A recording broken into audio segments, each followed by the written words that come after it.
మన హైదరాబాద్లోనే కాదు, ప్రతి ఒక్క ఇండియాలో ప్రతి ఒక్క దగ్గర కత్తి ఆడపిల్లలు క్యారీ చేపిస్తే ఎవరికి ఏం కాదక్క. నేను రీసెంట్గా శేఖర్ భాష, బిగ్ బాస్ శేఖర్ భాష ఐడియా నేను ఉన్నారా? చూడక్క.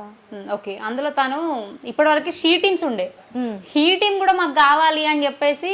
అక్క దానికి నేను కూడా అగ్రి అక్క, ఈ టీంకి నేను కూడా అగ్రి. ప్రతిసారి ఆడపిల్లలే, ఇప్పుడు ఆడపిల్లలు తప్పు లేకపోయినా సరే వీడు నాతో తప్పు చేసిండంటారు. అవును, ఇప్పుడు ఆడపిల్లలు కూడా తప్పు చేస్తారు, యాసిడ్ వాడేస్తారు, అది మళ్ళీ వాళ్ళు కూడా ఇప్పుడు సెక్యూర్ కావాలి కదా. ఇప్పుడు ఒక అమ్మాయిని ఇట్లా చూస్తారు, ఇట్లా కొడుతున్నారు అంటే 100 మాటలు అంటున్నారు అబ్బాయిలకి.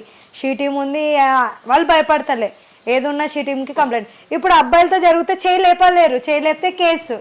ఈ టీం పెడితే వాళ్ళు కూడా సెక్యూర్ ఉన్నారు కదా. అబ్బాయిలు అమ్మాయి కాకుండా ఇప్పుడు అక్క ఇండియాలో ఉంటున్నాం కాబట్టి అందరికి ఈక్వల్ షేర్స్ ఉండాలి, ఈక్వల్గా ట్రీట్మెంట్. అంటే నువ్వు అంటే నువ్వు పైసలు దానివి, నేను పైసలు